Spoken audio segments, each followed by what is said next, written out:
les guépards et les lions vont être remplacés par des chacals et des hyènes, qu'on a décapité toute la noblesse au moment de la Révolution française pour la remplacer par des bourgeois assoiffés de pouvoir et d'argent, qui n'ont jamais eu d'amour pour le peuple que lorsqu'ils les guillotinaient ou les mettaient avec les prêtres dans la Loire. Tout ce que nous vivons aujourd'hui n'est qu'une sombre conclusion d'une histoire qui a commencé à la Révolution française. Bonjour à tous. Avant de commencer cette nouvelle vidéo, je voudrais vous présenter le nouveau partenaire de nos entretiens, la revue Écrits de Rome, revue d'idées civilisationnelles et chrétiennes. Je vous invite dès maintenant à aller sur leur site internet et à commander votre premier numéro. Je vous souhaite un excellent entretien.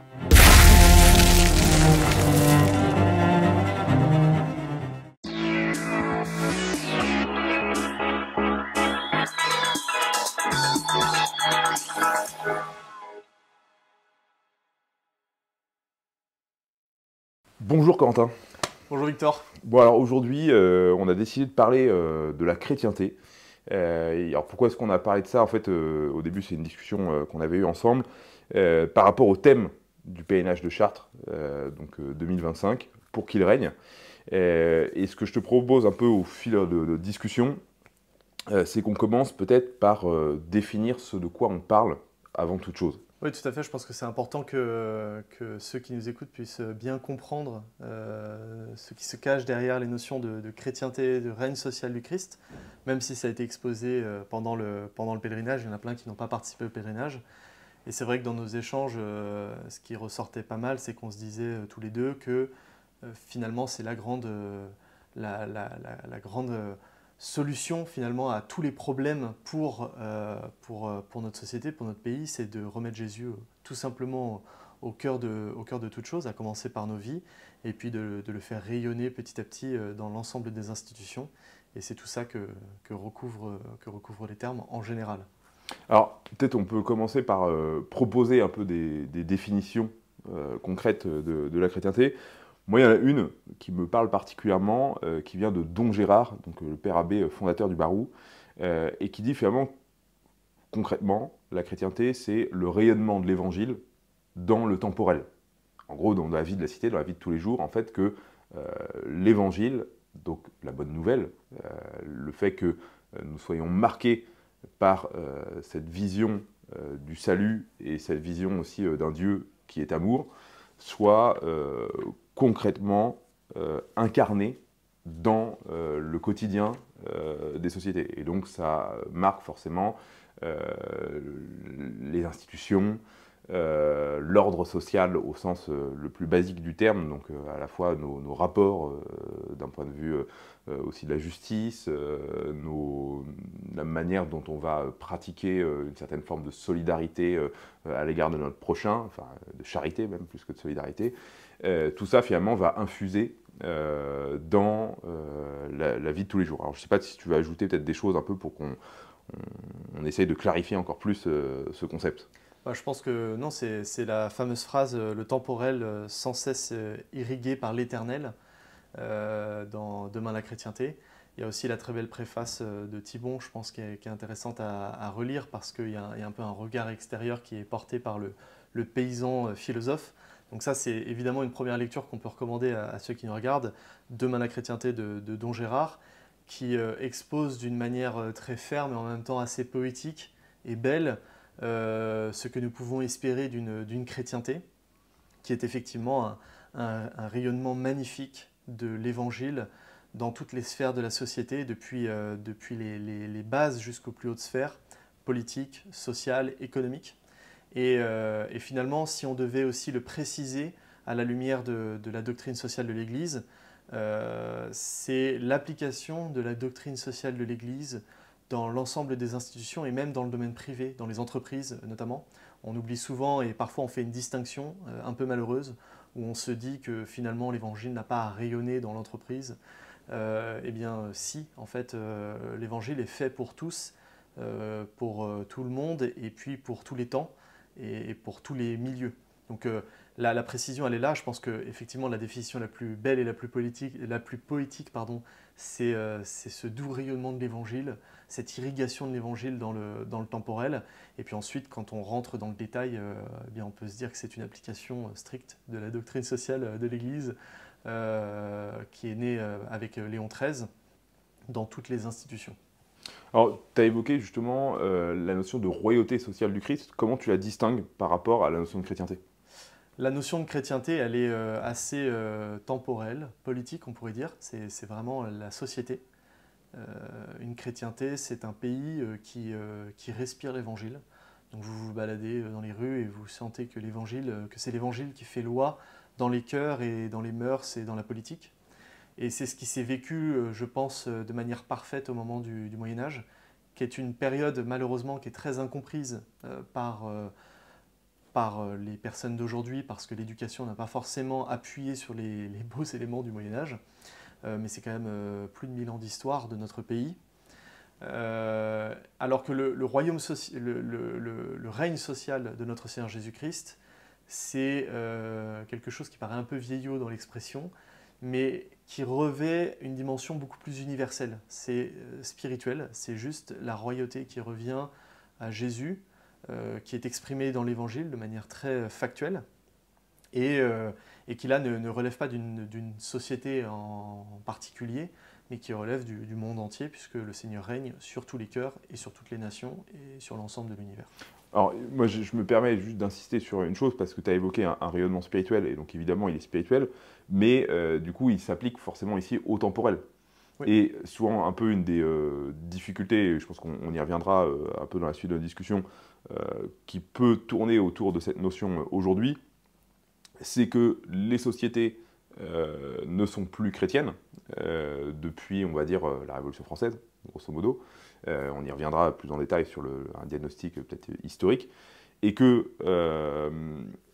comme nos sociétés, nos institutions se sont éloignées du christianisme, on pourrait avoir la volonté, ou la manière en tout cas de comprendre cette notion de royauté du Christ comme une royauté purement personnelle. En gros, le Christ doit régner sur mon âme, le Christ doit régner éventuellement dans mon foyer, mais est-ce que le Christ peut rayonner au-delà? Est-ce que je ne vais pas finalement, à un moment donné, en voulant le faire rayonner au-delà, nuire à la liberté d'autrui? Est-ce que je ne vais pas finalement politiser l'Évangile? Et du coup, voilà, en fait, c'est un peu l'articulation entre la vie, enfin, en tout cas l'individu et la communauté au sein de cette royauté sociale du Christ. Oui, tout à fait. Tu as raison de préciser, parce que c'est important. Je pense souvent dans le débat de la royauté du Christ, et c'est un débat malheureusement qu'il y a parfois dans l'Église, alors même que la chose n'est pas soumise au débat, puisque l'Église a toujours enseigné cette royauté du Christ. Mais ce qui pose problème, entre guillemets, c'est la fameuse expression du Christ « mon royaume n'est pas de ce monde ».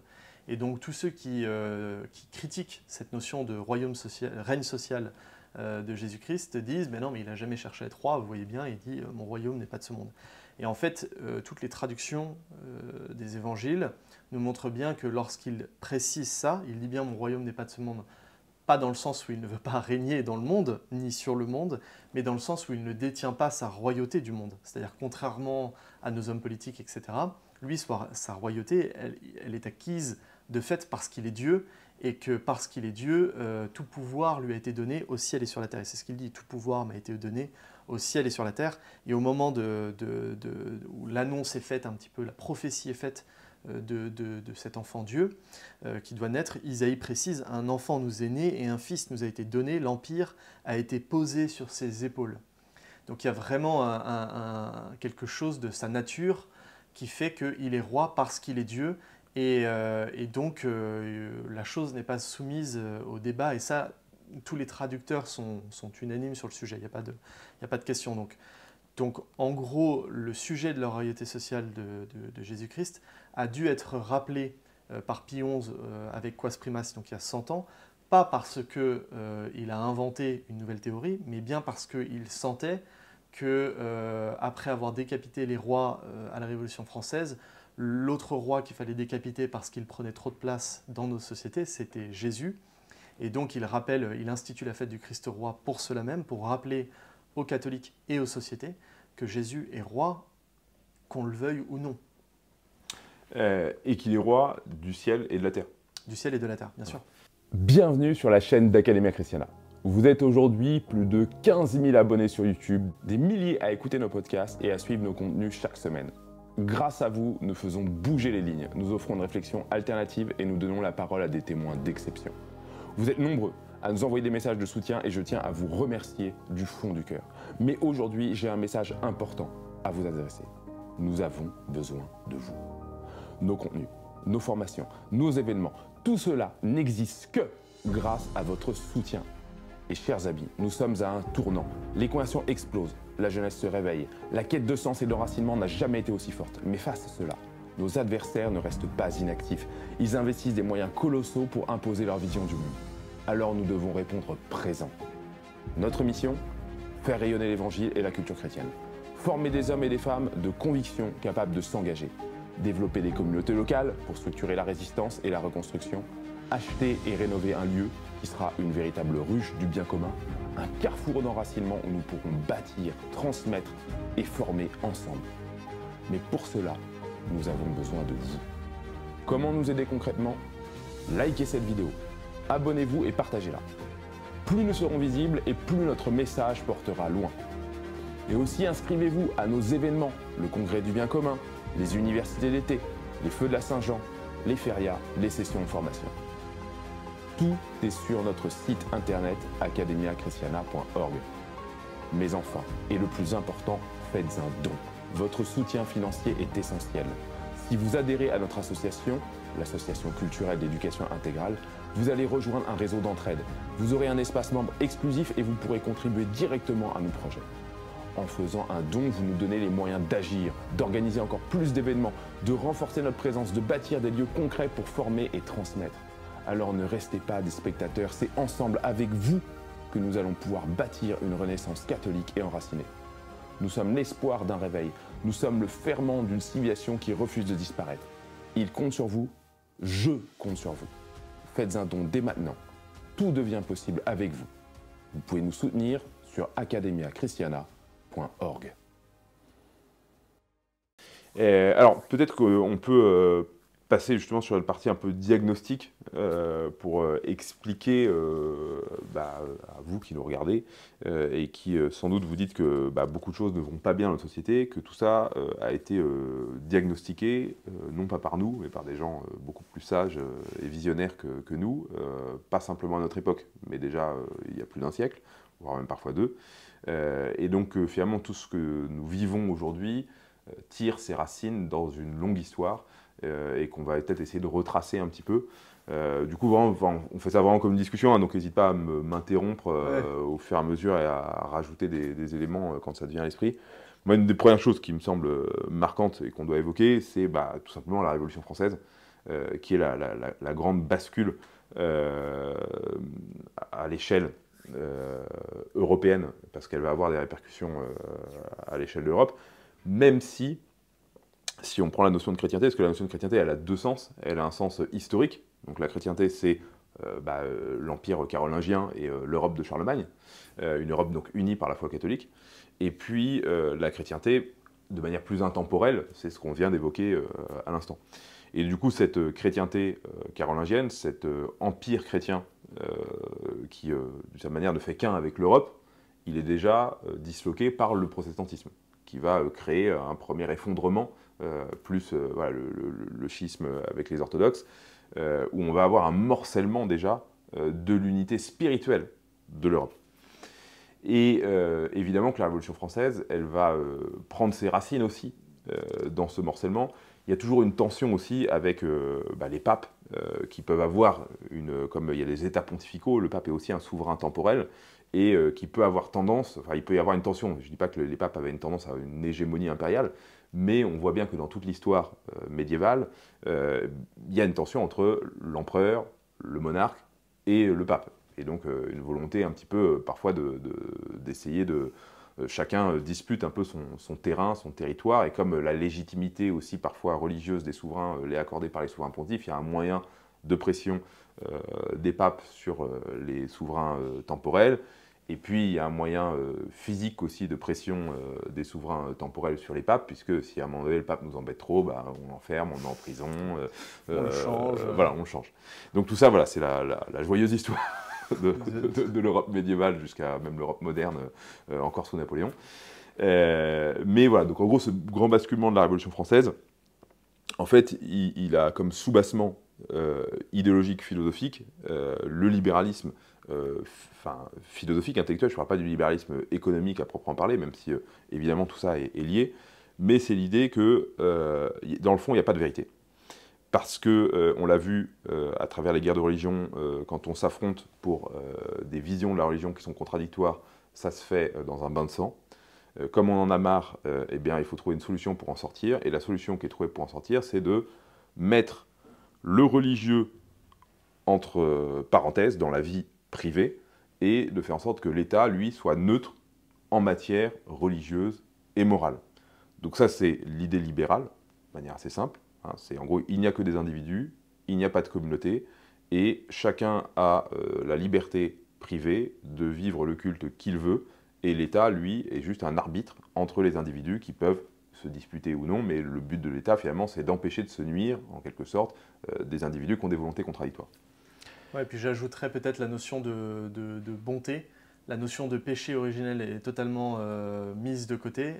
L'homme est parfaitement bon, et donc parce qu'il est parfaitement bon, il peut tout à fait gérer sa destinée en dehors de toute morale, en dehors de toute règle du dessus, et se faire sa propre conduite, parce que puisqu'il est bon, ce qu'il sort de lui ne peut être que bon. Et oui, en fait, c'est finalement l'idée que, enfin là, ça nous amènerait un peu au naturalisme, je pense dont tu parleras tout à l'heure, mais c'est l'idée finalement qu'il n'y a pas d'autre bien au-dessus des biens de la terre, quoi. En gros, la félicité intégrale, c'est le fait de pouvoir jouir de ses plaisirs, de son argent, etc.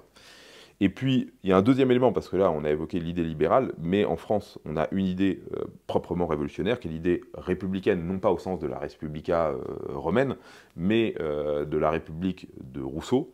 Et cette idée, c'est que, dans le fond, la nation, si elle est remise dans les mains des individus, elle risque de se disloquer.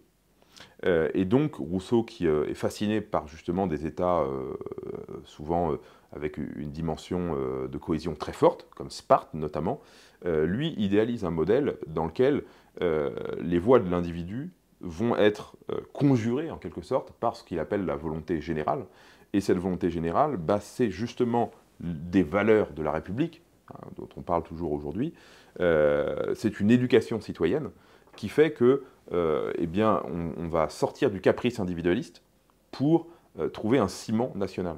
Et il se trouve que le catholicisme, le christianisme de manière générale, mais le catholicisme aussi, comme c'est une religion universelle, c'est un ennemi de la cohésion nationale. Parce que lorsqu'il faut se battre contre les Anglais, les Prussiens ou je ne sais qui, si nous avons tous la même religion, ça peut nous inciter d'une certaine manière à être un petit peu moins belliqueux. Et puis, on l'a vu, parfois, ça peut créer un conflit de loyauté. On peut penser à l'histoire de la Ligue et des protestants sous Henri IV, où on va avoir des catholiques qui vont assassiner leur souverain, le roi de France. On a eu plein d'épisodes, finalement, où même face aux Ottomans, etc., les catholiques vont choisir un autre camp que le camp de la France, parce qu'ils ont une légitimité plus haute, qui est celle de Dieu, de l'Église, etc. Donc Rousseau voit dans le catholicisme un ennemi de la nation, et donc il considère que l'idéal, pour créer un ciment et une unité nationale, c'est une religion nationale. Donc soit il y a deux solutions, soit on crée un christianisme d'État, ça a été un petit peu la solution qui a été tentée au moment de 1789, avec la fête de la Fédération, etc., et 90, pardon, et le 14 juillet 1790, où on se dit on va faire une sorte de messe républicaine, avec un hôtel de la nation, etc., et donc on va créer une église nationale, un peu inspirée par l'idée gallicane, ou deuxième option, on balaye le christianisme complètement et on remplace ça par une religion purement républicaine, donc la déesse raison, etc., tentative qui a été mise en place et qui a fait beaucoup de morts avec la chouannerie, les guerres de Vendée, etc., et qui a été un fiasco complet, mais qui va quand même retrouver une deuxième vie dans le concept de laïcité militante à partir de la Troisième République, où la volonté alors, ce sont souvent beaucoup des frères francs-maçons, qui ont justement, à travers la franc-maçonnerie, cette idée très marquée par les Lumières et par Rousseau, qu'il faut cette religion, justement, qui débarrasse l'Église de son influence. Et donc toute la laïcité française, c'est vraiment une laïcité de combat, qui va mettre à l'écart à la fois les congrégations religieuses, parce que c'est elles finalement qui remplacent l'État. Concrètement, aujourd'hui, on est tellement habitué à la sécurité sociale, aux hôpitaux publics, tout ça nous paraît être une évidence, mais il ne faut pas oublier qu'il y a encore 2 siècles de ça, voire même peut-être encore moins, et bien tout ce tissu social était pris par l'Église, parce qu'on avait des religieux qui tenaient les hôpitaux. Tous nos hôtels de ville, ils ont été construits dans une démarche religieuse par la bourgeoisie, etc. Et donc toute la vie sociale était irriguée par des œuvres de charité qui étaient le fait des catholiques, de l'Église. Et donc l'école, notamment, avec donc les hussards noirs de la République, qui ont été une sorte de parodie de curés, de clergés, etc. Et donc on a chassé l'Église, petit à petit, de la vie politique française. Mais tout ça, c'est ça qui est assez intéressant, c'est que ça se passe qu'en France, jusqu'en 1914. Et en gros, la Première Guerre mondiale va détruire toutes les monarchies européennes qui jusque-là avaient subsisté et avaient réussi à se moderniser. Parce que ce soit chez les Habsbourg, mais que ce soit même en Prusse, etc., on a eu des législations sociales d'inspiration chrétienne qui ont précédé quasiment un demi-siècle le Front populaire en France. Avec Bismarck, etc., on avait une grande avancée dans les empires et les monarchies chrétiennes européennes. Et donc toutes ces monarchies, les Habsbourg, etc., toutes ces grandes familles, finalement, vont voir leurs institutions, leur règne, leur pouvoir se morceler dans ce conflit destructeur qu'est la Première Guerre mondiale. Et donc ça nous ouvre, justement, à ce XXe siècle effroyablement triste et inquiétant, qui va voir plusieurs régimes se mettre en place. Donc des nationalismes qui sont extrêmement complexes à analyser parce qu'ils sont souvent le fruit de plusieurs influences. C'est d'ailleurs même le propre de la notion un peu de fascisme, c'est-à-dire de fédérer des influences contradictoires. Donc en fait, dans le fascisme, on a une bourgeoisie chrétienne, des conservateurs, des monarchistes, etc. Mais on a à côté des gens qui ont une vision complètement prométhéenne, complètement matérialiste, nietzschéenne, ou avec une volonté d'un homme augmenté, futuriste, etc. Et on va essayer de faire cohabiter tout ça, bon an, mal an, avec toutes les contradictions. Ça peut et ça se retrouve encore plus fortement dans le socialisme allemand, où se sont retrouvés finalement à amener Hitler au pouvoir et à essayer de créer ce Troisième Reich, des catholiques et également des gens ayant une vision très anti-chrétienne à bien des égards. Et puis de l'autre côté, on a le communisme, donc qui lui pour le coup est ouvertement un autre cadeau anti-chrétien, qui se veut comme presque une religion naturelle en fait, parce que ça touche tous les pans de la cité, et avec une hostilité très marquée à l'égard du christianisme, en particulier le christianisme orthodoxe en Russie, mais ça va se faire en Pologne avec donc des purges et des crimes massifs. Et puis comme fin de tout ça, eh bien, on a le libéralisme anglo-saxon américain et l'économie de marché qui se propose finalement comme étant la paix par le commerce, avec une vision du monde complètement matérialiste. Et petite anecdote que j'aime bien rappeler, c'est ce que nous dit un prêtre polonais qui témoignait et qui disait en gros que finalement la chute du mur de Berlin et donc l'entrée de la Pologne dans l'ère capitaliste marchande américaine a fait plus de mal à la pratique religieuse que la persécution soviétique. Parce que quand on est face à un ennemi qui est dur et qui s'identifie lui-même comme étant notre ennemi, eh bien on sait justement qu'il est notre ennemi, donc on se part, on résiste, on fait une église clandestine, etc. Tandis que quand on est face à quelqu'un qui nous promet juste le confort, le plaisir, etc., on va dire que les persécutions vont avoir moins de force contre la pratique dominicale en Pologne que l'arrivée des hypermarchés et des centres de jeux et de loisirs ouverts le dimanche qui vont petit à petit faire diminuer la pratique dominicale. Donc on a vraiment en fait en France toute cette période, en Europe, en Occident de manière générale, de l'après-Seconde Guerre mondiale, qui va être marqué à la fois par la dévastation et donc le drame créé par toute cette ce qu'il y a eu avant, parce qu'en fait on s'est entretué pour des idées, des idéologies, des idéaux, etc. Enfin, il y a eu énormément de morts donc finalement nos grands-parents, arrière-grands-parents sont des gens extrêmement marqués est traversé par la douleur et le non-sens de toute cette boucherie qui a duré quasiment un siècle. Et du coup, la seule chose qu'on nous propose, c'est la jouissance, et ça va être très marqué avec mai 68, parce qu'il y a une collusion très forte entre à la fois les mots d'ordre gauchistes, donc, qui sont anti-autoritaires, qui ont pour but vraiment de faire en sorte que tout le monde puisse jouir sans entrave, etc., et puis la société de consommation. Parce qu'en fait, cette société de consommation, pour qu'elle fonctionne, pour que les gens puissent acheter tout et n'importe quoi, et pour qu'on puisse faire du désir, finalement, une norme légitime pour consommer au maximum, il faut casser les tabous. Et donc, en fait, on va avoir le gauchisme culturel qui va casser tous les tabous, notamment dans le domaine de la sexualité, et puis de l'autre côté, le capitalisme qui va proposer justement tous les moyens économiques pour satisfaire tous ces plaisirs, tous ces désirs, voire même tous ces caprices. Et donc on se retrouve dans une société aujourd'hui, à la fin des années 90 et à cette entrée dans du 21e siècle, marquée par un profond non-sens existentiel. On n'a plus d'église, parce que c'est vrai qu'on n'a pas évoqué non plus la crise de l'église, mais c'est vrai que l'église, pendant ces années-là, elle était jusque dans les années 1960 encore le dernier rempart, parce que elle maintenait des principes, une critique virulente à la fois de toutes les options, qu'elles soient le libéralisme, que ce soit le marxisme, que ce soit le naturalisme, que ce soit les excès et les abus qu'on pouvait avoir dans les régimes autoritaires, etc. Et donc, elle pouvait être un point de référence, elle était finalement cette institution qui avait traversé les siècles et qui avait maintenu une certaine forme de continuité. Et puis l'Église a douté d'elle-même, elle va ouvrir finalement ses portes à la question du doute au moment où finalement l'Occident doute le plus de lui-même. Et donc, ça va précipiter finalement l'Église dans la chute, elle aussi. Et du coup, aujourd'hui, on a une Église qui est fragile, et en plus, une époque qui est marquée par l'absurde. Tout à fait, c'est assez complet.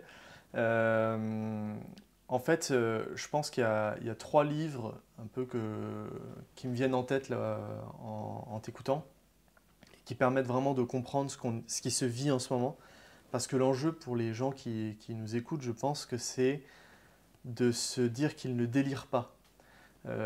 Parce que tu viens d'exposer tout l'aspect historique, ça c'est quelque chose qu'on apprend, mais on finit toujours par douter nous-mêmes de notre pensée, tellement le monde est à rebours de ce qu'on pense. On finit toujours par se dire, mais c'est peut-être moi qui suis un petit peu trop, qui suis un petit peu trop extrême ou quoi.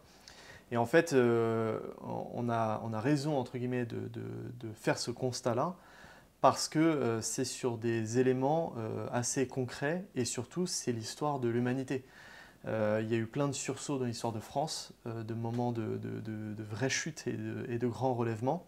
Et on est en train d'en traverser un nouveau qui est assez violent, mais voilà, c'est encore une chute de notre pays. Ça ne veut pas dire qu'il ne peut pas y avoir de relèvement parce que la chute est plus lourde, mais en tout cas, il faut qu'on accepte que la chute est là, parce que tant qu'on n'a pas accepté qu'on était dans une impasse, on ne peut pas en sortir, on ne peut pas faire demi-tour.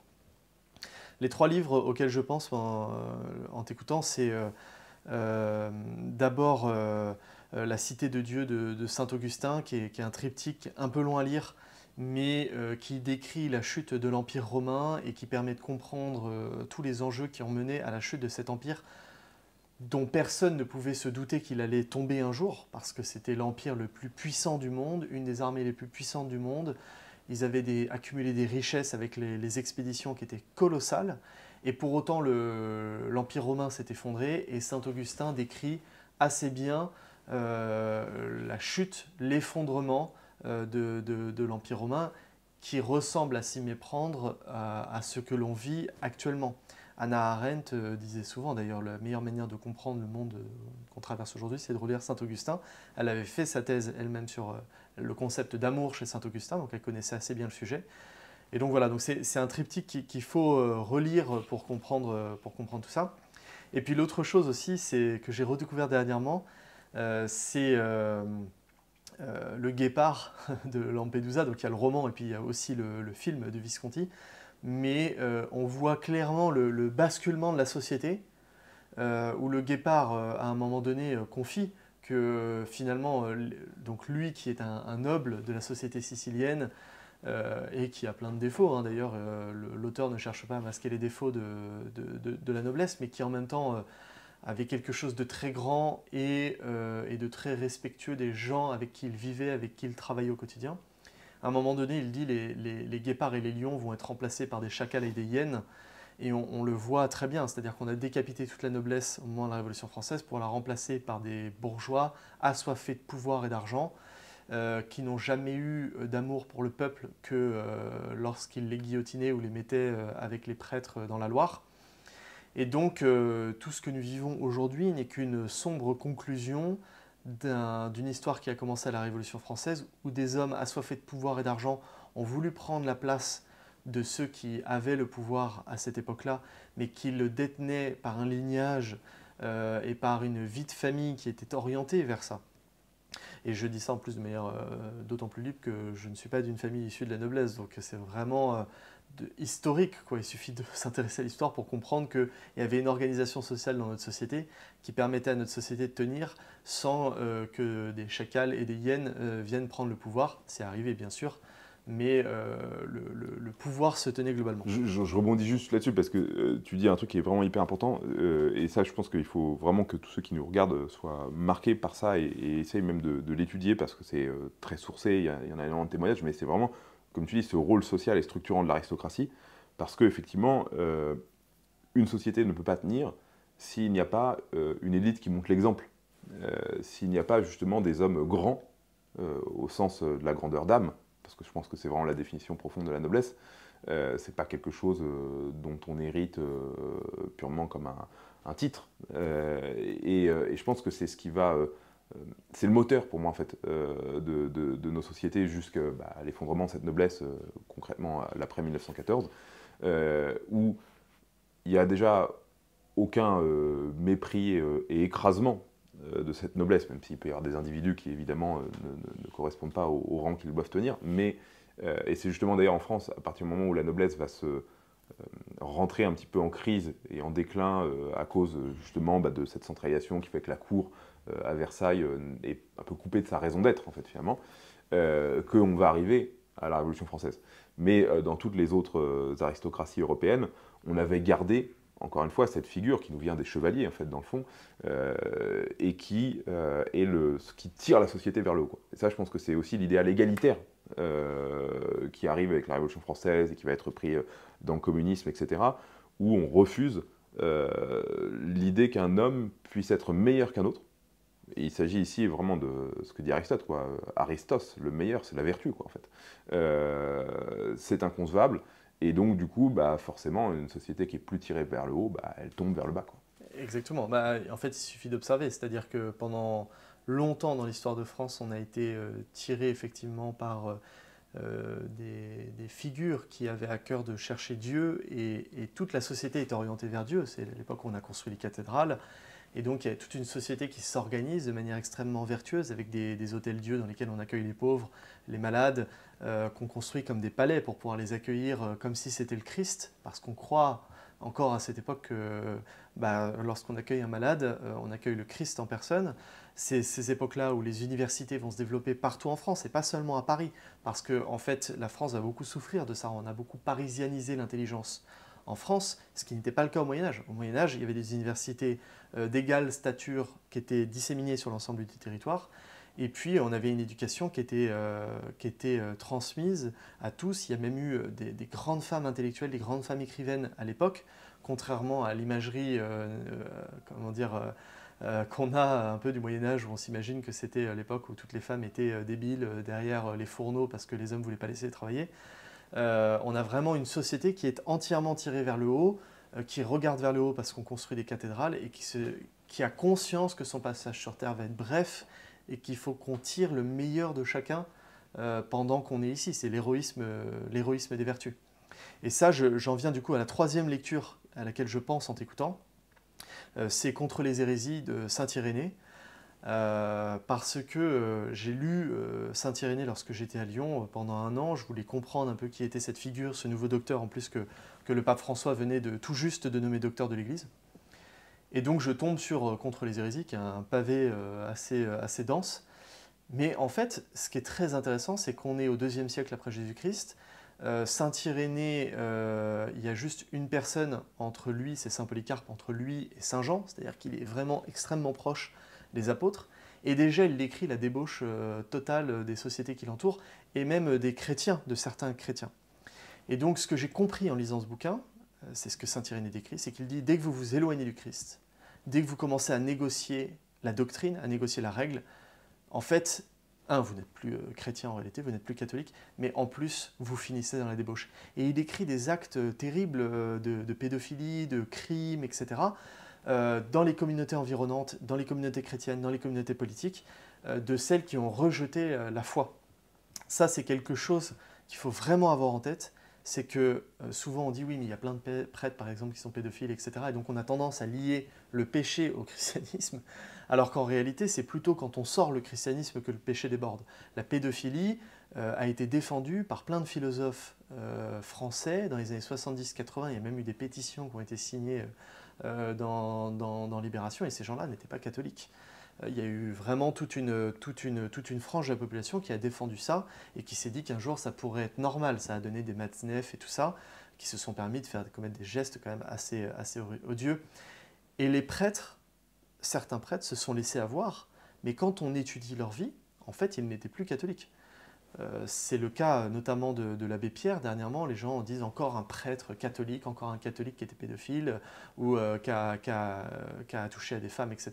Mais en fait, quand on se renseigne sur sa vie, cet homme-là n'était plus catholique. Il écrivait dans ses carnets des choses qui allaient objectivement contre tous les dogmes. Il ne croyait quasiment plus à la présence réelle. C'est à se demander s'il célébrait encore sa messe, j'en doute.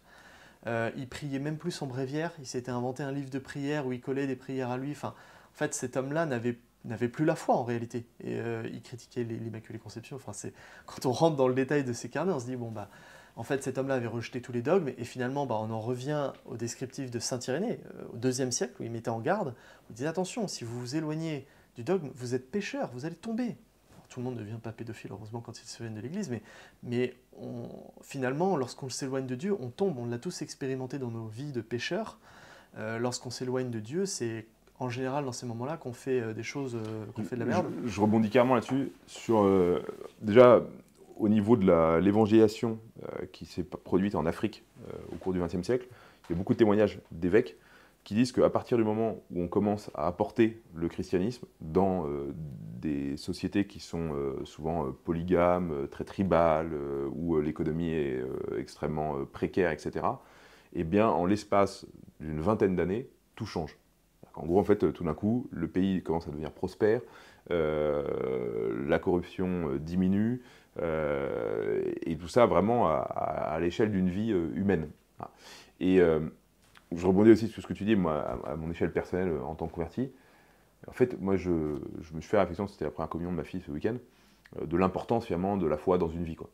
Et je me dis, en fait, si je regarde mes 35 ans avec du recul, je pense que si je n'avais pas rencontré le Christ, la foi dans ma vie, je ne peux jamais dire où est-ce que j'en serais, j'en sais rien, mais clairement, en fait, cette foi m'a fait rencontrer aussi beaucoup de bonnes personnes, qui, en fait, tout ça a nourri ma vie, et fait qu'en fait, aujourd'hui, j'ai la chance d'être entouré d'amis qui sont fiables, de personnes qui sont droites, imparfaites, parce qu'on est tous imparfaits, évidemment, mais la religion, et là, je ne parle pas de la religion purement de manière politique et matérielle, mais elle se transcrit de manière humaine dans tous les éléments temporels, irrigue nos rapports et fait que quand je croise parfois des gens qui sont très éloignés de l'Église aujourd'hui, ou quand je vois finalement un peu la noirceur du monde ambiant, je me dis en fait j'ai l'impression de vivre dans un autre monde. Parce qu'en fait je vis dans un monde chrétien en fait,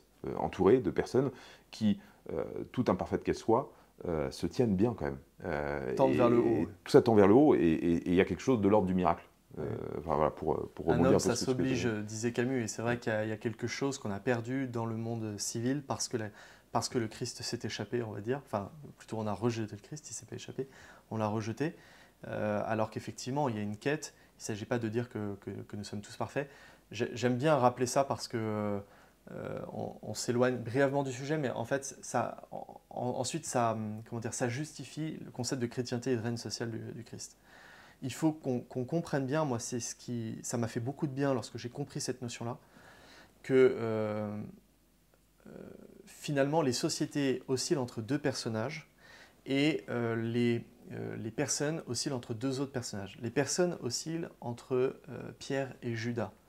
Toute notre vie, c'est horrible, mais toute notre vie, on sera soit des traîtres repentis, et donc régulièrement on trahit le Christ par nos péchés, par nos chutes, mais qui sont sans cesse, en tout cas on l'espère, suivis de larmes, de repentir, et donc c'est pour ça que le sacrement de la confession a une place si importante dans le christianisme.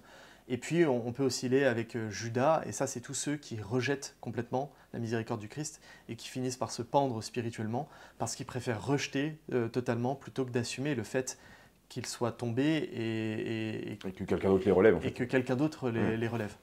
Et les sociétés, elles, j'ai compris ça dernièrement en lisant Jean Housset, Pour qu'il règne. Les sociétés, elles oscillent entre Hérode et Pilate. Et donc je vais juste lire ce passage-là de Jean Housset parce que c'est un passage qui est assez long, mais qui depuis, j'y pense sans arrêt parce que c'est vraiment pour moi le descriptif parfait de ce qu'on vit. Hérode, c'est le libéralisme crapulard de la débauche. Pilate, c'est le libéralisme des gens corrects et qui aiment se laver les mains, respecter les formes. Pilate, c'est le libéralisme des gens réputés honnêtes. Pilate, c'est le chrétien libéral qui, au fond, cherche à sauver Jésus, mais qui commence par le faire flageller avant de l'envoyer à la mort, devant le tumulte croissant de sa démagogie, autant que son manque de caractère n'auront pas su surmonter. Donc, que son manque de caractère n'auront pas su surmonter. Pour moi, c'est vraiment ça, c'est-à-dire que nos sociétés, elles oscillent un peu entre deux personnages aujourd'hui, parce que ça n'a pas toujours été le cas, enfin, cette oscillation cesse une fois qu'il y a le Christ qui entre, entre l'espèce de libéralisme du gendre, du bon gendre, qui dit rien et qui en même temps ne s'oppose à rien, donc qui laisse tout passer et qui voit bien qu'il y a quelque chose qui ne va pas dans la machine. C'est vraiment Pilate, il voit bien qu'on est en train de buter un gars qui est foncièrement innocent et qui ne mérite pas ce qu'on va lui faire, mais qui en même temps, devant sa place politique, n'ose rien dire et finit par accéder à la requête absurde des gens qui sont face à lui. Et puis de l'autre côté, on a les libéraux crapulards comme Hérode, qui eux ont fait le pari de Sade, sur lequel on reviendra quand on va parler de Camus, mais qui ont fait le pari que puisque Dieu n'existe pas, alors jouissons, faisons un maximum de mal, et puis on peut jouer avec la vie sans problème, on peut mettre un terme à la vie d'un être humain innocent dans le ventre de sa mère. Il n'y a pas de sujet, puisque au fond Dieu n'existe pas, donc on n'aura pas à rendre compte de ça devant Dieu. Et donc comprendre ça à l'échelle individuelle, comprendre qu'on oscille entre Saint-Pierre et Judas, et donc que le Christ vient un petit peu mettre fin à cette oscillation pour nous maintenir du côté de Saint-Pierre, et que les sociétés aujourd'hui oscillent entre le libéralisme crapulard d'Hérode et le libéralisme de Pilate, et que le Christ, lui, pourrait venir mettre un terme, alors non pas en faisant pencher d'un côté ou de l'autre de la balance, mais en mettant un terme ferme à l'oscillation et en remplaçant tout simplement par son règne social. Une fois qu'on a compris ça, en fait, ça simplifie toute la démarche intellectuelle. On comprend qu'aujourd'hui, la société, les sociétés modernes ont fait un pari qui est un pari crapulard, un pari de débauché pour sortir Dieu afin de pouvoir mieux accéder à ce qu'ils ont envie de faire sur notre monde et sur les sociétés. Et qu'on a à côté tout un tas de libéraux, et beaucoup de chrétiens libéraux malheureusement, qui ont laissé faire souvent par ignorance, mais aussi beaucoup malheureusement par lâcheté, parce que pas envie de s'opposer, parce que pas envie de faire partie des méchants, du camp des méchants. Ça, c'est un vrai sujet pour la fin de notre entretien. C'est finalement le fait que ça va nécessiter un petit peu de courage de sortir de ça. Mais voilà, comment on peut résumer tout ça? Nous-mêmes, à notre échelle, on a un vrai travail à faire pour que l'oscillation cesse et qu'on soit vraiment des Saint-Pierre, des pécheurs repentis tout au long de notre vie, tout en sachant que le péché, malheureusement, va nous poursuivre tout au long de notre vie aussi. et de mettre un fin à cette oscillation funeste dans le libéralisme pour que le Christ puisse régner et venir ramener juste la paix. Parce que le fruit de tout ce qu'on a créé depuis 200 ans, enfin tout ce qu'ils ont créé depuis 200 ans, le fruit, c'est que les hommes ne savent plus vivre en paix et que notre société est complètement à genoux, quoi. Alors, je sors un petit peu une sorte d'objection par rapport à ce qu'on, enfin, qui Ouais. pourrait nous être faite par rapport à ce qu'on est en train de développer. C'est, en gros, vous considérez que tout était mieux avant et c'est nul maintenant. Et en gros, la chrétienté, c'est la société idéale, une sorte de Disneyland médiéval où tout était rose, tout était parfait. En fait, je pense un des points qui me semble important de rappeler, c'est que évidemment qu'une société chrétienne, dont les institutions sont chrétiennes, c'est pas une société parfaite. Non. Pas, en fait, il y a un truc très important quand même à comprendre, c'est que à aucun moment le Christ nous a promis son règne sur terre, au sens de son règne accompli sur terre. Comprenons bien la chose. Au sens, je crois que c'est au moment de la transfiguration, où je crois, si je ne me trompe pas, que c'est Saint Pierre qui dit au Christ, en gros, qu'est-ce qu'on est bien ici. Mais en fait, c'est juste une parenthèse. Tu as contemplé Dieu ici sur terre, mais en fait, la contemplation parfaite, elle va se faire au-delà, au ciel, etc. Et parfois, il y a une volonté un petit peu utopiste qui peut être marquée tant dans le christianisme, mais que dans n'importe quelle philosophie politique ou vision du monde, où on rêve d'une société parfaite, idéale, où on a tout réglé tous les problèmes avec une idée, ou ici dans notre cas avec une religion. Et je pense que ça, c'est vraiment un grand danger. Et c'est même parfois une tension qu'on retrouve dans certains discours. Moi, je pense ici au discours que je pourrais qualifier un peu d'utopiste ou de naïf de la part de certains hommes d'église aujourd'hui qui, notamment dans la dénonciation de la peine de mort, je n'ai pas envie qu'on parte sur le débat sur la peine de mort, mais c'est l'idée en gros, c'est dire voilà, il faut absolument respecter la personne humaine, il ne faut jamais, etc., dans toutes les circonstances, mais sauf qu'à un moment donné, on est dans des situations où parfois on est obligé qu'il y ait des guerres, c'est inévitable. On est obligé parfois que la justice elle soit un peu sévère et dure avec ceux qui font du mal. On a parfois obligé de mettre des frontières à certains endroits parce que sinon à un moment donné c'est invivable.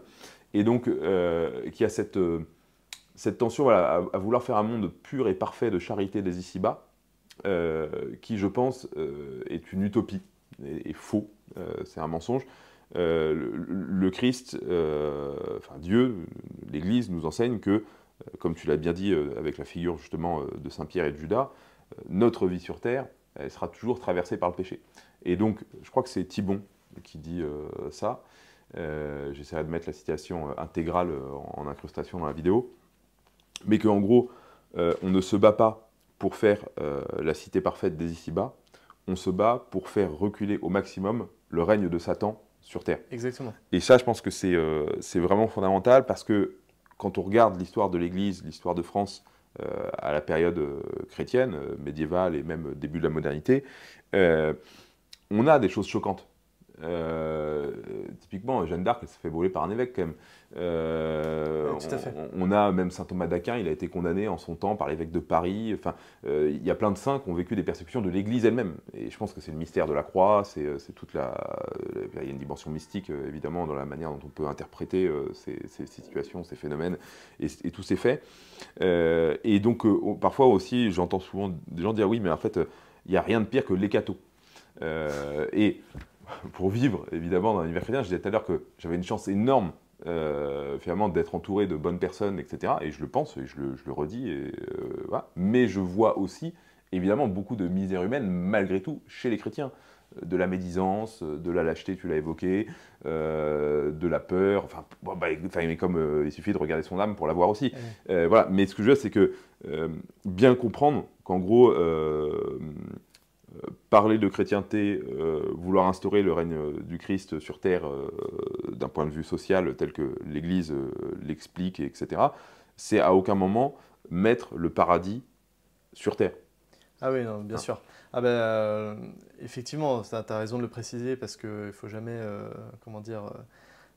Moi, j'aime les images simples parce que ça permet de comprendre des grandes idées rapidement. Maintenant, il ne faut pas être caricatural. Évidemment que je ne dis pas qu'une fois qu'on aura refait chrétienté, le monde sera parfait et que tous les hommes seront vertueux, etc. Malheureusement, ça n'est pas le cas puisque l'oscillation continuera à aller malheureusement du côté de Pierre. Et Pierre chute successivement et il nous montre bien que notre vie sera imparfaite. Maintenant, ce que je voulais dire par la fin de l'oscillation côté chrétienté, lorsque Jésus en fait vient irriguer un pays, c'est que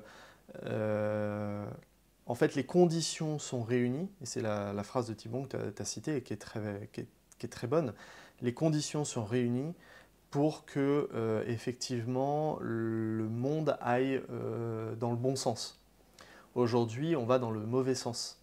Et donc, c'est de pire en pire, et chaque nouvelle journée nous apporte son lot de misère, parce que le monde, la société, les politiques courent exactement dans le sens dans lequel il ne faut pas courir si on veut réussir à avoir la paix, le bonheur, vivre en harmonie, entre guillemets, les uns avec les autres. Et donc simplement, la chrétienté ne va pas rendre l'homme parfait, l'homme sera toujours pécheur. En revanche, elle crée l'atmosphère qui permet à chacun de se dire à la fin de ma vie, ce sera A ou B. C'est-à-dire, soit j'irai en enfer, soit j'irai au ciel. Et il n'y aura pas de zone annexe pour ceux qui n'auront ni fait le bien ni le mal. Et ça, c'est supposé créer un élan chez l'homme qui lui dit « je vais faire le mieux que je peux ». Et on retrouve ça chez Camus, notamment quand il théorise le pari de Sade. Il dit finalement, il y a un peu un double pari. Il y a soit le pari de Pascal, qui est de dire en fait, si Dieu existe, il va falloir quand même faire un minimum le job pour pouvoir essayer d'aller au ciel tant bien que mal, et donc aimer son prochain, faire du bien à ceux qui nous entourent, etc. De manière très pauvre quand on n'a pas la foi, mais voilà, en gros, c'est le pari de Pascal. Et puis, de l'autre côté, il y a le pari de Sade, puisque Dieu n'existe pas, alors on ne rendra pas compte, et donc on peut faire tout et n'importe quoi.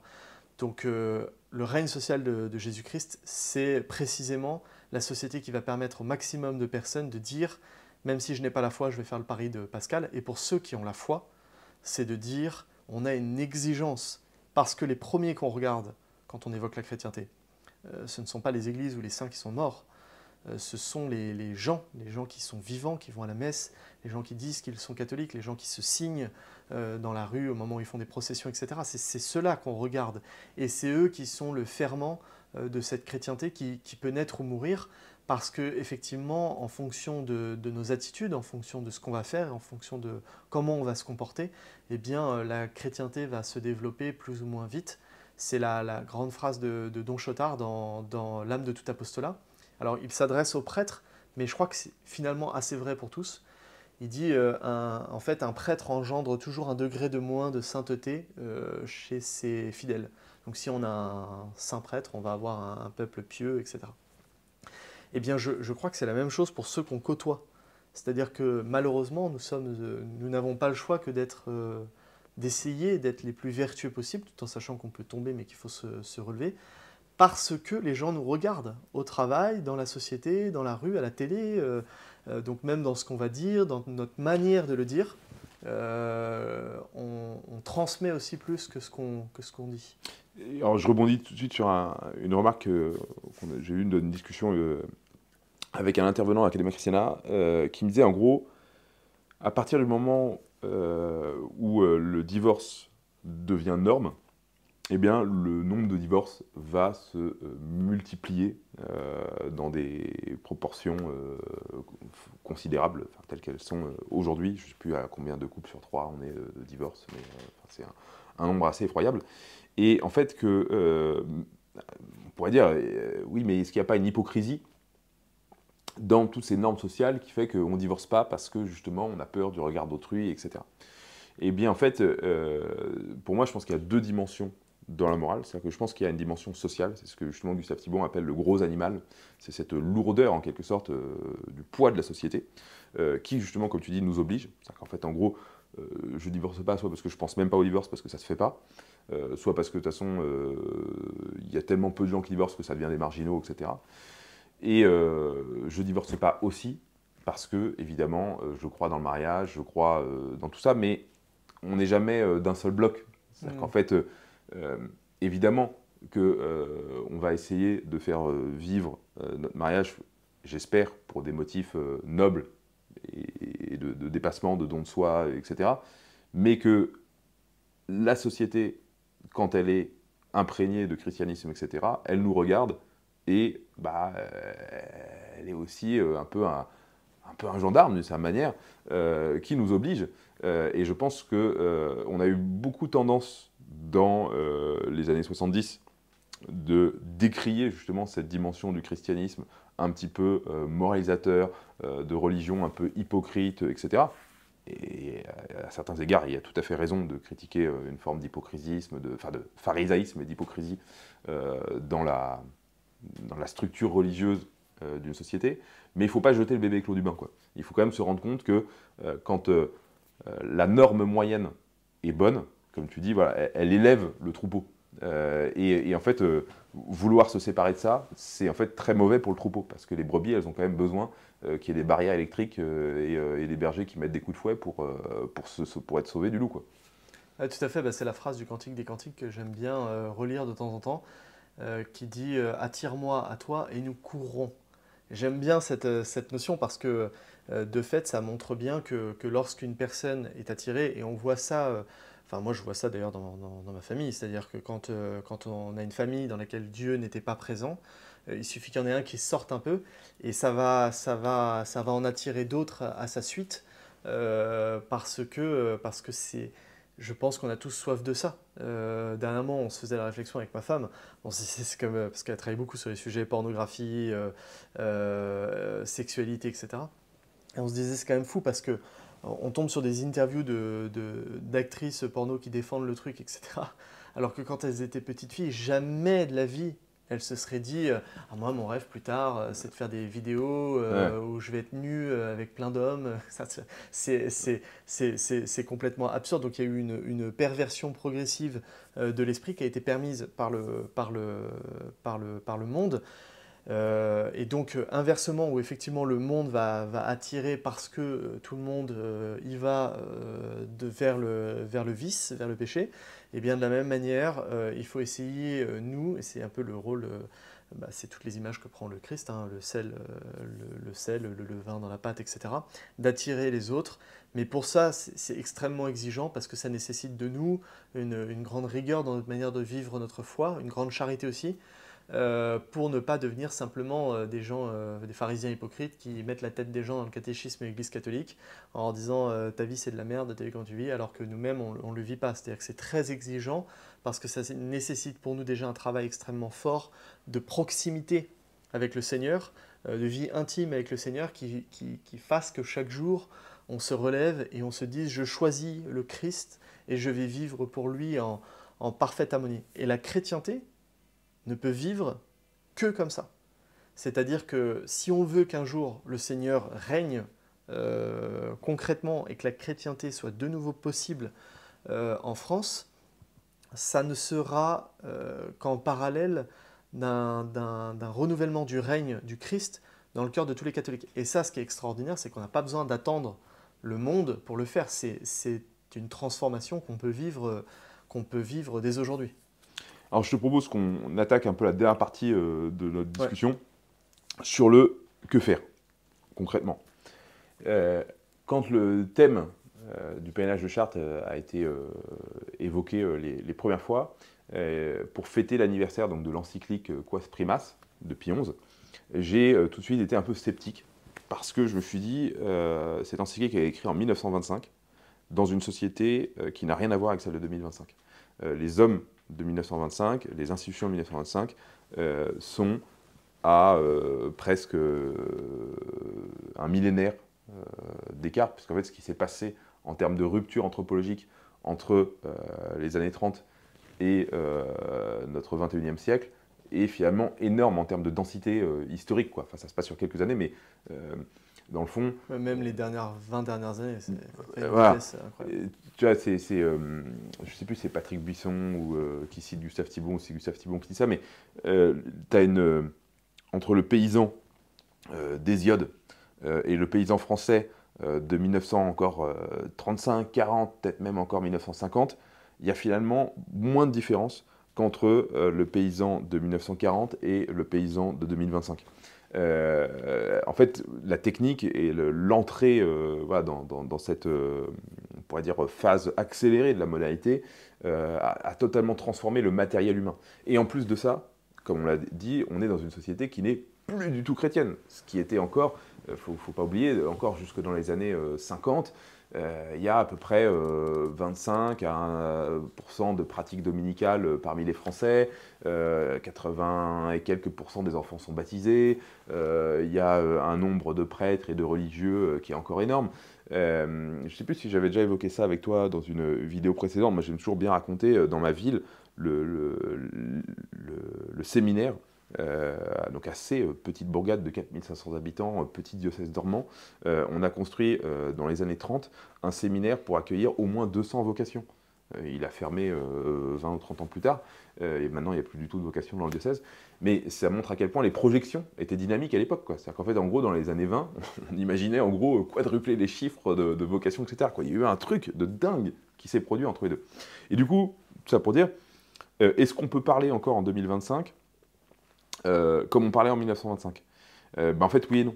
Parce que, comme tu disais tout à l'heure, ce que Pie XI dit dans Quas Primas, c'est pas un délire personnel, c'est pas l'œuvre spéciale d'un pape qui a voulu rajouter une petite touche dans le magistère. Non, il rappelle finalement le magistère, donc la tradition, la doctrine chrétienne de toujours. Donc c'est intemporel. Mais en même temps, c'est dit dans une société qui n'a plus rien à voir avec la nôtre aujourd'hui. Et ça suscite, je trouve, beaucoup d'incompréhension. J'ai pu le lire dans des éditos, dans des articles de la Croix, différents bouquins qui sont parus là-dessus. Il y a parfois le côté dire « Ah, vous voudriez convertir de force les gens, ne plus respecter la dignité de la personne humaine. » Enfin bon, tout ça c'est évidemment absurde et il n'y a même pas besoin de répondre à ce genre de critique. Mais néanmoins, on ne peut pas réutiliser les méthodes, en gros, de l'action catholique du début 20e dans le monde dans lequel nous vivons. On est juste ultra minoritaire.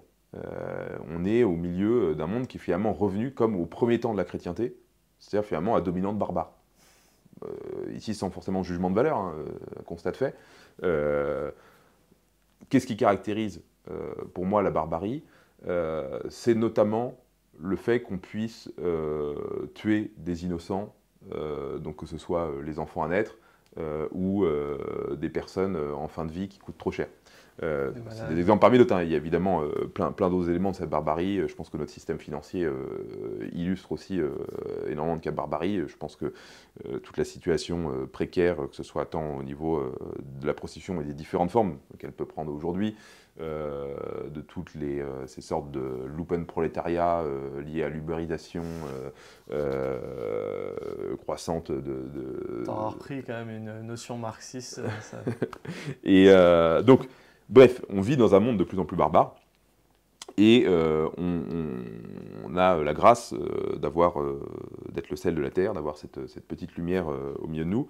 Et donc, du coup, la question concrète des réponses, que faire, je pense qu'elle est à réinventer. C'est-à-dire qu'en fait, en gros, elle n'a pas été écrite par Pie XI, elle n'a pas forcément été très pensée dans l'Église dans les années 70.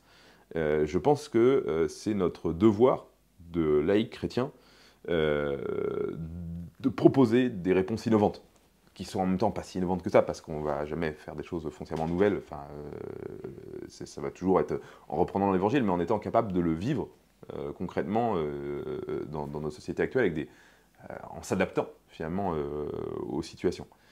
Et moi, une des choses qui, donc, je trouve les plus pertinentes dans le livret du pèlerin de Notre-Dame de Chrétienté cette année, c'est la notion d'îlot de chrétienté.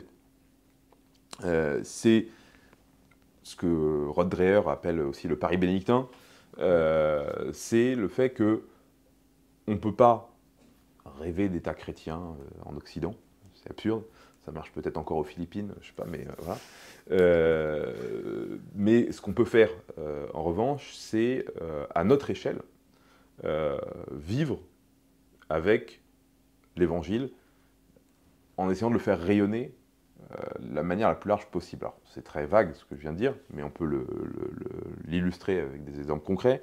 Je pense que ça peut se faire à l'échelle d'une paroisse qui va être pas simplement un lieu de messe où on va entrer et sortir le dimanche comme si on allait dans un cinéma, mais une paroisse dans laquelle on va essayer de recréer des liens, des solidarités, des entraides, des associations, du scoutisme, du patronage, enfin voilà, toute une vie d'échanges et de communauté autour de la paroisse. Je pense que ça peut se faire autour des écoles, qui elles aussi d'ailleurs alimentent ce réseau paroissial, etc., et de recréer des écoles véritablement chrétiennes, parce qu'il y a eu effectivement une grande tendance dans l'enseignement catholique à faire un enseignement finalement, comme on dit, qui n'est plus de catholique que le nom, quoi, ou juste voilà, par toute petite touche, on va à la messe une fois dans l'année, etc. Donc en remettant le Christ au centre de l'éducation de l'école, par le catéchisme, par la présence de prêtres visibles et présents tout le temps dans l'école, par la participation des élèves à la messe en semaine, pas forcément tous les jours évidemment, mais voilà, à des pèlerinages, des processions, enfin voilà, que la vie chrétienne puisse réirriguer les écoles. Il n'y a pas besoin forcément que d'être dans leur contrat, c'est peut-être plus facile, mais c'est pas... Et puis, je pense également à travers la culture. Et là-dessus, je pense qu'il y a tout un travail qui a commencé et qu'il faut poursuivre et intensifier à travers la christianisation de la culture. Je pense à un exemple, c'est le Puy du Fou. Et je pense qu'il y en a plein d'autres petits Puy du Fou qui se développent aussi à des échelons locaux, mais c'est un exemple parmi d'autres, il peut y avoir mille manières de faire. Mais je pense qu'il faut que le christianisme soit visible dans des gestes concrets. Un truc qui frappe beaucoup les gens, c'est des moines qui font de la bière ou des moines qui vont faire du vin, etc. C'est ça aussi le christianisme, c'est des moines qui construisent des abbayes avec de la pierre. C'est un art de vivre. Et évidemment, ça ne se réduit pas à cet art de vivre, mais ça passe par là. Et je pense qu'il y a énormément de vecteurs de rechristianisation et autour de ces idéaux de chrétienté qui passent par la redécouverte de cet art de vivre chrétien qu'on pourrait appeler piété populaire, culture chrétienne au sens très large. Et si c'était vous qui rendiez tout cela possible? Cet été, des centaines de jeunes viendront à Academia Christiana pour apprendre à penser, à bâtir, à vivre, à transmettre. Pour prier, se former, se dépasser, pour s'enraciner. Nos universités d'été, nos feux de la Saint-Jean, notre festival du bien commun, c'est toute une jeunesse qu'on veut préparer à servir quelque chose de plus grand qu'elle. La France, la famille, la foi. Mais rien de tout cela ne s'organise tout seul. Chaque session, chaque conférence, chaque veillée a un coût. Location, transport, repas, matériel, sécurité. Tout repose sur notre engagement et sur votre générosité. Alors si vous croyez que notre jeunesse mérite mieux que le vide et le déracinement, soutenez Academia Christiana. Un don, c'est une place offerte, une torche transmise, un avenir éclairé.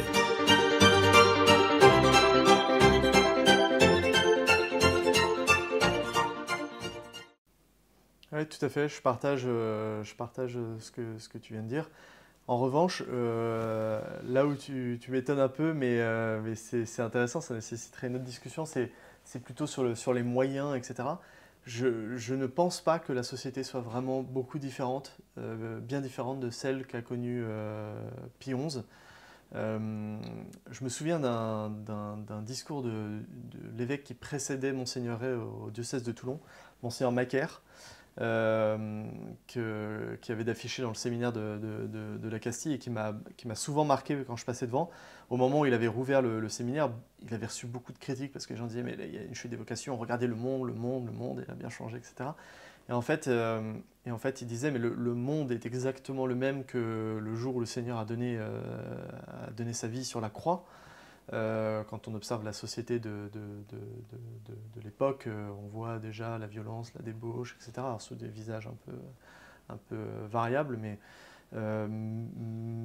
les remèdes finalement restent, je crois, assez les mêmes et ils sont, à mon avis, pas très compliqués à mettre en place. Alors, oui, je suis d'accord, et en même temps, je me permets quand même de répondre à ça.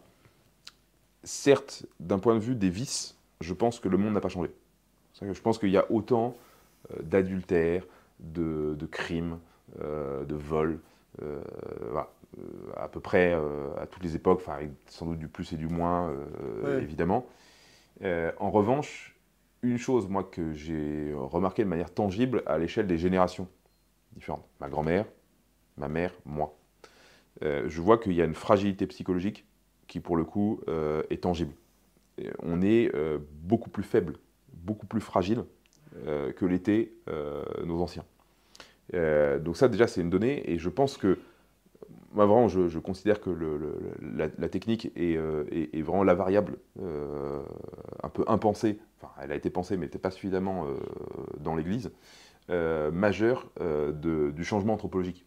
C'est-à-dire que, il ne faut pas oublier, encore une fois, qu'il y a même pas 50 ans, dans beaucoup de maisons, il n'y avait peut-être pas l'eau chaude, dans certaines, il n'y avait même pas l'eau courante tout court. En hiver, on avait froid. En fait, tout se faisait par beaucoup plus d'efforts et de sacrifices. Et ça change les hommes. Alors, évidemment que, comme tu dis, je suis d'accord avec toi, je te rejoins, il n'y a pas besoin de méthodes particulièrement novatrices. Évidemment, en gros, d'un point de vue de l'Église, c'est toujours le même fond, c'est la prière, les sacrements, la sainteté, le témoignage de la foi publique, et voilà. Mais comment est-ce qu'il s'incarne concrètement? Et surtout, ce que je pense oublie beaucoup de chrétiens, c'est qu'on néglige justement le côté naturel et humain. Alors certains vont dire, ah oui, vous voulez faire du naturalisme, etc. Non, non, c'est pas ça. Mais c'est qu'en fait, à un moment donné, l'évangile ne peut plus être semé dans une terre qui n'est même plus de la terre, en fait, qui est devenue un conglomérat artificiel, quoi. Ouais. En fait, si on laisse, et je pense que tu dois le voir beaucoup, toi, en t'intéressant aux questions justement que tu as évoquées de psychologie, etc., si on laisse des enfants se faire manger le cerveau par TikTok et toute l'effroyable gouffre de débilité et d'horreur ambiant, l'annonce de l'évangile va être un peu plus difficile. Bah, bien sûr. Mais tu vois, on sent quand même une quête. Ça, c'est vraiment quelque chose que je remarque sur les réseaux sociaux. C'est-à-dire que quand on fait un peu d'évangélisation aussi sur les réseaux sociaux, c'est-à-dire que bien sûr qu'il y a une débilité ambiante qui est assez terrifiante. Moi, je m'amuse à regarder beaucoup d'interviews d'écrivains que j'aime bien, notamment Camus, mais d'autres aussi. Dans le phrasé, dans les vieilles émissions, on sent qu'il y a une éducation supérieure qu'il recevait à l'école. Camus, il a grandi dans une famille extrêmement pauvre, hein. Sa mère l'a élevé seul à Alger, dans l'un des quartiers les plus pauvres d'Alger. Donc c'est vraiment un enfant du peuple, comme on en croise beaucoup aujourd'hui. Et pour autant, il a eu un instructeur, d'ailleurs c'est le premier qu'il a remercié juste après avoir reçu son prix Nobel de littérature. Le premier pour lequel il a une pensée, c'est M. Germain, parce qu'il a reçu une éducation qu'il savait être vraiment bonne. Donc là, je te rejoins à 100%, mais je remarque que malgré tout, il y a un peu un frein à la connerie, on va dire. C'est-à-dire que, bon, une fois qu'on a fini de scroller comme un débile pendant des années sur TikTok, on sent qu'il y a quelque chose qui ne va pas, puisque ça ne rend pas heureux, que le propre de l'homme, c'est quand même de chercher le bonheur. Donc ça, c'est un élément naturel qu'on a en nous, qui, à mon avis, est un excellent antidote naturel à ce qu'on vit aujourd'hui. Parce que notre plus grand malheur aurait été que cette société rende l'homme heureux. Or, ça n'est pas du tout le cas. Même bien pire que ça, l'homme est malheureux. Il n'y a jamais eu autant de suicides, et notamment chez les hommes. Il n'y a jamais eu autant de gens en quête de sens. On entend beaucoup ça, notamment dans le travail. J'ai besoin de sens, j'ai besoin de retrouver du sens, etc. Parce que ce monde a créé une société qui est invivable et qui effectivement ne répond pas aux grandes problématiques de la vie. C'est-à-dire qu'une fois qu'on a fini de chier, de pisser et d'aller coucher avec la voisine qu'on a rencontrée sur une application de rencontre, bon, si l'appartement n'est pas rempli de livres comme ici, la vie s'arrête malheureusement assez rapidement à des choses qui ne sont pas très intéressantes. Et donc ce que je constate, c'est qu'il y a une vraie soif et que les gens se tournent du coup vers ceux vers lesquels ils se disent, lui, il a quelque chose que je cherche désespérément qu'ils n'ont pas. Et ça, c'est ma technique. C'est marrant parce que je ne pensais pas qu'on allait venir à la mission, mais pourquoi pas. Ma technique missionnaire, moi, c'est vraiment ça. C'est, je veux que les gens se disent en me voyant, il a quelque chose que je n'ai pas et que je cherche désespérément partout. Et donc, quand il y a une personne qui vient me voir en me disant, en parlant, et qu'elle se livre, etc., et que je comprends qu'en fait, la personne est perdue, fondamentalement dans sa vie, pas perdue au niveau de son âme, ça je ne le sais pas, mais qu'elle est perdue, qu'elle se pose plein de questions et tout ça, je sais que inévitablement elle va se poser la question de savoir mais comment moi, à l'inverse, je fais pour être aussi paisible, pour être à l'aise dans mes baskets, pour venir au travail sans me poser 15 000 questions sur le sens de ma vie. Et c'est après moult discussions qu'on en arrive au Christ. Moi, j'ai même pas besoin d'en parler, parce qu'en fait, la conclusion naturelle de cette société, et c'est pour ça que je crois qu'il y a un timing parfait pour le règne du Christ, c'est que la conclusion naturelle de toute cette société, c'est « et maintenant, qu'est-ce qu'on fait ?» Alors, on a tout détruit, on danse sur des cendres, le lendemain d'une victoire du PSG, on retrouve Paris à feu et à sang, le lendemain d'une victoire de la musique, là j'ai vu passer pas mal de réels de gens qui ne sont même pas catholiques, ou qui ne sont même pas réactionnaires, mais qui font des réels en disant « mais cette société est complètement pourrie, les gens pensent qu'à eux ». On voit des photos et des vidéos des quais de Seine complètement ravagés de déchets, de trucs brûlés. Enfin, c'est complètement... En fait, on vit dans une société d'animaux. Et donc, c'est là le timing idéal pour adresser au monde que nous avons une solution. En fait, nous on connaît la solution. C'est Jésus-Christ. On l'a foutu à la porte. Les hommes politiques qui nous dirigent depuis des années, en vous mentant, en plus en vous promettant systématiquement des jours meilleurs, en vous promettant le bonheur, non seulement vous ont menti, non seulement ont appauvri la France, mais pire encore, ils ne se sont pas contentés de l'appauvrir, mais ils l'ont en plus endetté sur de très nombreuses générations pour s'assurer que votre vie soit bien nulle pour longtemps. Et donc nous, par-dessus tout ça, il y a deux conséquences à l'absurde. Il y a le suicide, et c'est ce que malheureusement beaucoup de nos concitoyens choisissent aujourd'hui. Ce monde n'ayant aucun sens, pourquoi le vivre? Autant sortir tout de suite. Et puis, il y a la sortie par le haut, on va dire, dont la première étape est l'amour. Ça, c'est ce que propose Camus, qui n'avait pas la foi, malheureusement, mais c'est grâce à lui que, par exemple, on a les écrits de Simone Veil, W, qui ont été édités. Il n'avait pas la foi, mais il avait vraiment une quête intérieure très intéressante. Il dit, ma réponse à moi, qui ne connais pas Dieu, malheureusement, c'est l'amour. Il écrit cette phrase magnifique, il y a des êtres qui justifient le monde et qui aident à vivre. Donc c'est d'abord notre famille, nos amis et ceux qui nous côtoient, de les rendre heureux et de se battre pour eux au quotidien. Et puis nous, on a la réponse ultime qui est l'amour a un nom et c'est le Christ. Et celui qui peut irriguer l'amour toute une vie et qui va faire qu'un homme va se tenir, qu'un homme va vivre en homme, va faire son métier d'homme convenablement dans le monde, eh bien c'est le Christ et c'est la morale de l'Église. Qui lui permet de regarder droit devant et de se dire bon là il ne faut pas que je marche trop à droite, pas trop à gauche pour éviter de commettre des choses qui peuvent être dommageables pour ceux qui m'entourent et dommageables pour moi. Donc moi en fait je ne me pose même pas la question, c'est peut-être un peu contradictoire avec tout ce qu'on vient de se dire, mais en ce moment je ne me pose même pas la question de savoir exactement concrètement comment il faut faire. Je me dis les solutions on les a. Donc c'est la doctrine sociale de l'Église, elle existe, elle est écrite et elle est plutôt bien faite. Maintenant, il faut que nous, chrétiens, donnions suffisamment envie au monde pour que le monde se retourne vers nous, quand bien même on est un nombre très réduit, pour que le monde se tourne vers nous en nous disant « on a besoin de vous, en fait, là ».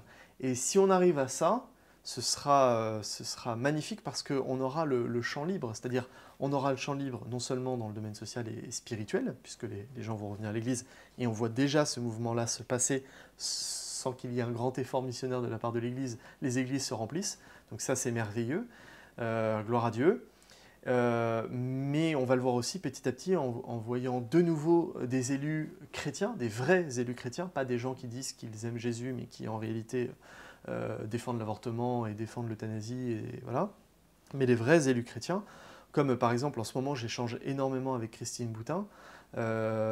C'est assez amusant parce qu'aujourd'hui elle a une liberté de parole qui fait qu'elle est très encourageante pour ceux qui vont venir à sa suite. Eh bien, en fait, moi, je souhaite qu'il y ait des jeunes, à commencer par moi, évidemment, il faut que je m'engage dans la cité, mais l'idéal chrétien pourra renaître le jour où nous serons suffisamment convaincants par notre attitude, par nos attitudes, par notre manière de vivre, pour que les gens se disent, eux, ils ont un truc qu'on n'a pas et qu'on veut, quoi. Je suis d'accord avec toi, j'ajouterais juste la nuance que ça implique de faire des choses, quoi. Ça implique d'incarner ces choses-là dans des projets concrets qui permettent ce rayonnement et qui permettent de dire, mais je partage totalement ta vision, c'est qu'en fait, voilà, quand tout s'effondre, à un moment donné, bah, le besoin, la soif de quelque chose renaît de manière très forte. Et donc on se tourne vers l'islam, vers l'ésotérisme, vers je sais pas quoi. Bon, évidemment, bah, si y a des chrétiens visibles qui sont là et qui font des choses, voilà. Et ce que je vois au quotidien avec ce qu'on fait avec Academia Christiana, c'est que bah, des gens viennent nous voir parce que bah, on est visible, tout simplement. Mais voilà, mais je pense que ça implique quand même de recréer des mini-institutions chrétiennes, qui peuvent être des associations, qui peuvent être un café, qui peuvent être une paroisse, qui peuvent être une école ou quoi que ce soit, bah, pour que les gens aient un endroit sur lequel s'arrimer. Tout à fait. Voilà. Oui. Mais voilà, évidemment que tout ça ne fonctionnera pas si nous ne sommes pas des saints qui rayonnent, quoi. Tout à fait, bah, c'est la phrase que j'ai trouvée dernièrement de Henri Pourra qui disait la France aurait pu faire l'économie de beaucoup de généraux, de rois et de ministres, elle n'aurait jamais pu se passer de saints. Et c'est exactement ce qu'on vit en ce moment, on pourrait se passer de pas mal de nos ministres et de notre gouvernement. En revanche, elle a besoin plus que jamais d'avoir des âmes comme des brasiers ardents de l'Évangile. Tu as fait donner un beau mot de conclusion. Merci beaucoup, Corentin. Merci, Victor. Merci beaucoup.